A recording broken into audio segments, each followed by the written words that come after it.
일본 올림픽 조직위원회가 최근 도쿄올림픽 성화봉송 지도에 독도를 자국 땅이라고 표기해 논란을 일으켰는데요.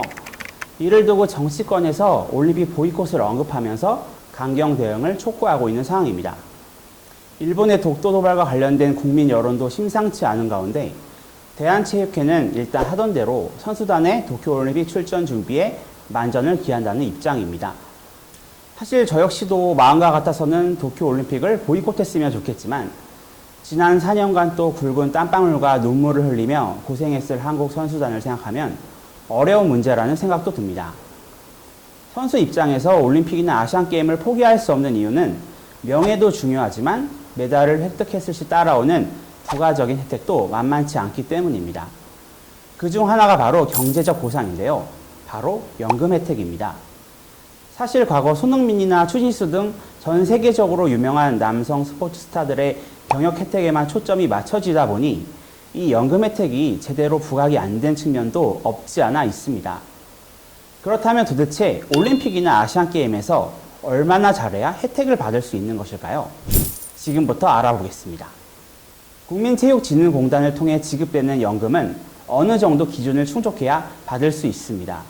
소위 말해 평가 점수라고 해서 대회의 규모와 거둔 성적에 따라 각각 점수가 쌓이고 이에 따라 연금 또는 일시금이 지급됩니다. 연금은 평가 점수 20점부터 받을 수 있습니다. 10점당 15만 원이기 때문에 연금 점수 20점을 채우면 매달 30만 원의 연금을 받을 수 있게 됩니다. 연금 점수는 크게 봤을 때 올림픽 금메달이 90점, 은메달이 70점, 동메달이 40점을 받게 됩니다. 아시안게임은 이보다 적은 금메달 10점, 은메달 2점, 동메달 1점을 부여합니다. 쉽게 설명해 올림픽에서 동메달을 따면 바로 연금이 나오지만 아시안게임은 금메달 2개 이상 따야 연금이 나오는 것이지요. 한때 한국농구의 대들보였다가 지금은 예능 방송 프로그램에서 막강한 재력을 과시 중인 서장훈 전 선수는 아시안게임에 총 3번 출전해 1개의 금메달과 2개의 은메달을 획득했습니다. 하지만 연금 점수 기준대로라면 14점을 획득했기 때문에 평가 점수 20점부터 제공되는 연금을 받을 수 없습니다. 마찬가지로 한국이 낳은 세계적인 축구 스타 손흥민 선수도 지난 2018년 자카르타 팔렘방 아시안게임에서 금메달을 목에 걸었지만 연금은 단 한 푼도 받을 수 없습니다. 2016년 리우올림픽에서 메달을 목에 걸었다면 연금 혜택도 받을 수 있었을 텐데 아쉽습니다. 올림픽에서 금메달을 따면 단숨에 연금 점수 90점을 획득하면서 연금을 수령하게 됩니다. 아직 메달이 없다는 전제하에 이번 도쿄올림픽에서 금메달을 획득한 선수들은 매월 받는 연금인 월정금 또는 일시에 지급되는 일시금 중 하나를 선택하게 됩니다. 월정금 100만 원 혹은 일시금 6,720만 원을 받을지 정해야 하는 것이죠. 월정금을 선택하면 올림픽이 끝난 다음 달부터 매월 100만 원씩을 사망시까지 받게 됩니다. 은메달의 경우 평가 점수는 70점이며 월 75만 원 혹은 일시금으로 5,600만 원을 수령할지 결정하게 됩니다. 동메달의 경우 평가 점수는 40점이며 월 52만 5천 원 혹은 일시금으로 3,920만 원을 받을지 결정해야 합니다. 그렇다면 여기서 궁금점. 금메달을 많이 따면 더 많은 연금을 수령할 수 있는 것일까요? 아쉽게도 그렇게는 안 됩니다. 메달을 많이 따더라도 매월 받는 연금 최대 수령 금액은 100만 원입니다. 올림픽에서 금메달을 1개 딴 선수도 3개를 딴 선수와 동일하게 100만 원을 받는 것이죠. 추가적으로 딴 메달에 대한 보상은 없는 것일까요? 당연히 있습니다. 국민체육진흥공단에서는 총 가점이 110점이 넘을 경우에는 초과 점수에 대하여 일시 장려금을 지급합니다. 초과 점수 10점당 500만 원으로 책정되어 있습니다.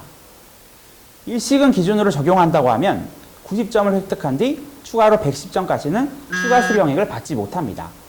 즉 90점을 딴 선수와 110점을 딴 선수의 월정금은 같은 것이죠. 120점을 얻어야 추가로 수령이 가능합니다. 물론 경제적인 혜택이 국민체육공단에서 제공하는 연금만 있는 것은 아닙니다. 문화체육관광부 차원에서는 메달을 획득한 선수에게 포상금을 지급합니다. 올림픽 기준 금메달리스트는 6,300만 원, 은메달리스트는 3,500만 원, 동메달리스트는 2,500만 원을 받게 됩니다.